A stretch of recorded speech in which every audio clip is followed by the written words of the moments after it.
This is a student presentation using a hypothetical scenario for educational purposes. The presenter is a student at UAMS, not a representative of the agency named in the following slides. The information contained herein does not necessarily reflect the views of said agency. My name is Deborah Walters, and I am an environmental health specialist for the Oklahoma Department of Health. I'm going to be speaking to the residents of Mississippi County about the risk and possible adverse health effects of atrazine exposure in their area. This is an outline of some of the things we'll go over in this presentation. We'll discuss what atrazine is and what it's used for, common ways people can be exposed to it, the health effects of exposure, if atrazine is used in Mississippi County, and if so, what your risk of exposure is, how it's regulated, some safety precautions and ways to prevent exposure, and then some contact information and resources. What is atrazine? Atrazine is a common herbicide used to kill weeds. It's one of the most commonly used in the United States.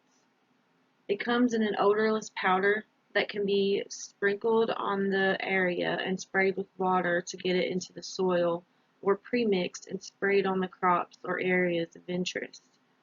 It is most commonly used on corn, pineapples, sugarcane, sorghum, and macadamia nut crops. They use it in evergreen forests also for weed control, as well as highways and railroads. It is not a naturally occurring product, and it is a restricted use pesticide, meaning that only trained, certified people can apply it or purchase it. Now we'll discuss the ways that people can be exposed to atrazine. Some common routes of exposure are if you are a farm worker or production worker that work on a farm that uses it on its crops. If you're involved in the application of the herbicide to the crops. If you live in an area that uses it on its crops, it could come from contaminated drinking water or well water. If you're in close proximity to an area while it's being applied, there might be higher concentrations of it in the air in these areas. Children or workers digging or playing in dirt that contains atrazine could be exposed. It has been found to remain in soils for a few years. So is there a cause for concern in Mississippi County? There are many crops grown here, and agriculture is a large part of its history. This county was once the largest rain-grown cotton producer in the country. Atrazine is not readily used on the majority of crops that are grown in this county, such as soybeans, rice, and cotton, but it is used on corn, which is also grown here.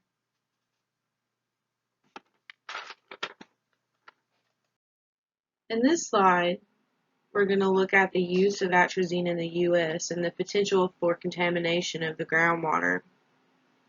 The map to the left shows atrazine use in pounds per square mile per year in the United States. It's a bit hard to see, but it looks like Mississippi County is showing low to medium use, with low being 0.09 to 4.5 pounds per square mile, and medium being 4.5 to 45 pounds per square mile. The second map on the right shows the predicted atrazine and diethylatrazine, or DEA, which is what atrazine breaks down to into the environment in the shallow groundwater beneath agricultural land. Mississippi County and East Arkansas show predicted concentrations of less than 0.001 to 0.01 micrograms per liter. These concentrations are some of the lowest on the map, aside from where there is no concentration of atrazine at all. Atrazine is absorbed into the soil, so it can be taken up by the roots of the plants. It then prevents photosynthesis in the shoots and the leaves. In plants unaffected by it, it is broken down before it can affect photosynthesis, but it's taken up by all plants. It can be washed from soil by rain into streams and other bodies of water and stay for a long time, whereas breakdown in soil only takes about one growing season. It persists for a long time in groundwater and can affect well water in regions that it's used. According to data collected by the Environmental Working Group, of all the water associations tested for atrazine, no significant levels were found. The risk in Mississippi County is low for contamination. These are some possible health effects of atrazine exposure. They include short-term exposure and long-term exposure. Short-term exposure is considered exposure levels above 3 micrograms per liter for a short period of time.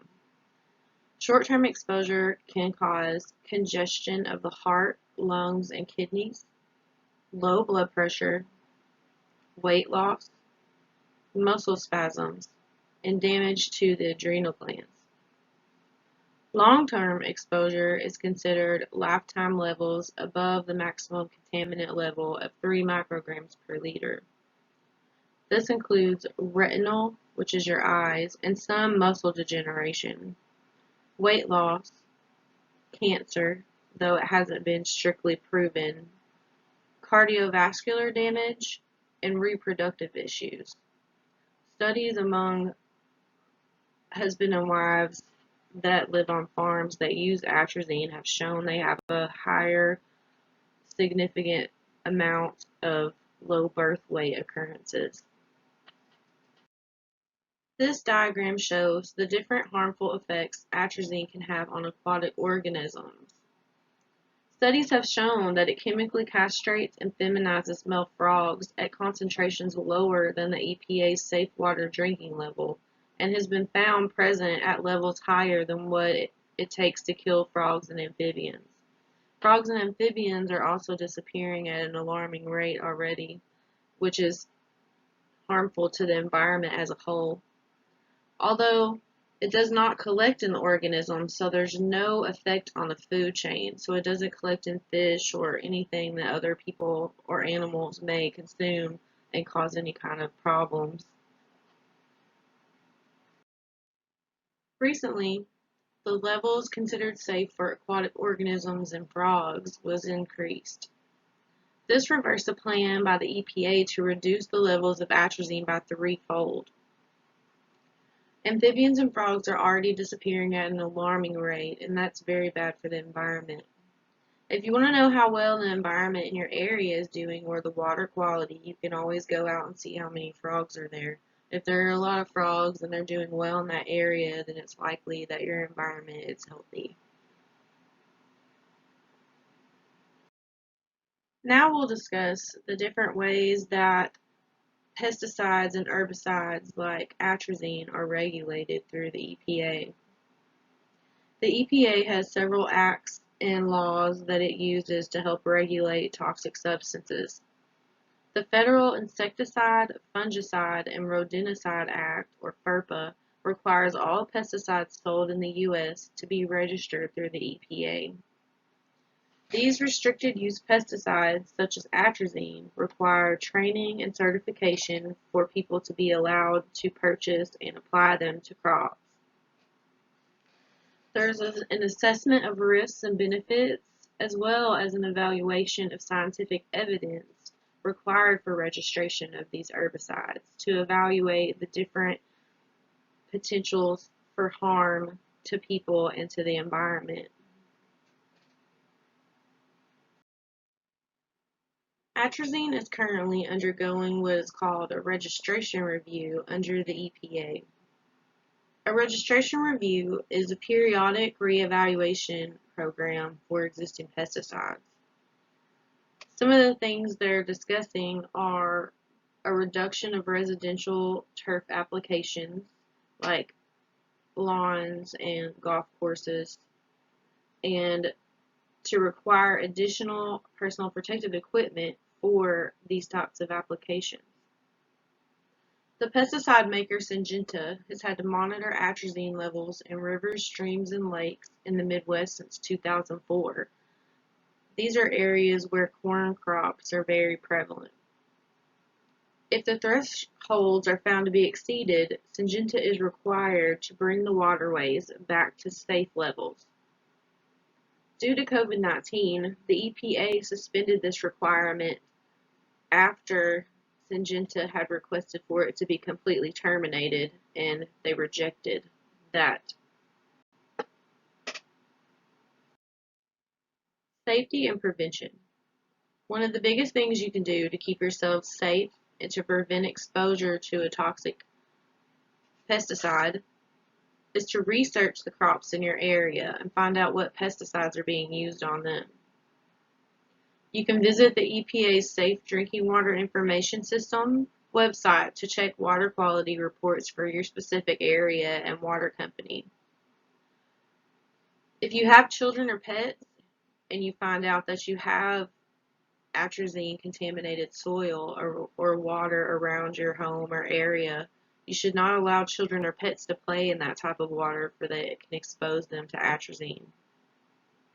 If you're a farm worker and you work with atrazine or apply it, you should use the appropriate PPE and take the necessary safety precautions for application and exposure reduction. Here's my contact info and a few resources that could help you in case you have questions or would like more information on the topic. The Agency for Toxic Substances and Disease Registry website is a great resource for any toxic substance you think you could or might be exposed to at some point. I've included this link to the CDC website.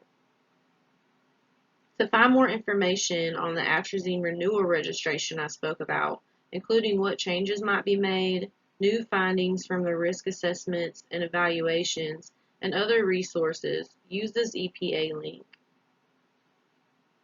I've also included the link to the EPA's Safe Drinking Water Information System website, where you can check the reports in your area and make sure that your drinking water is safe.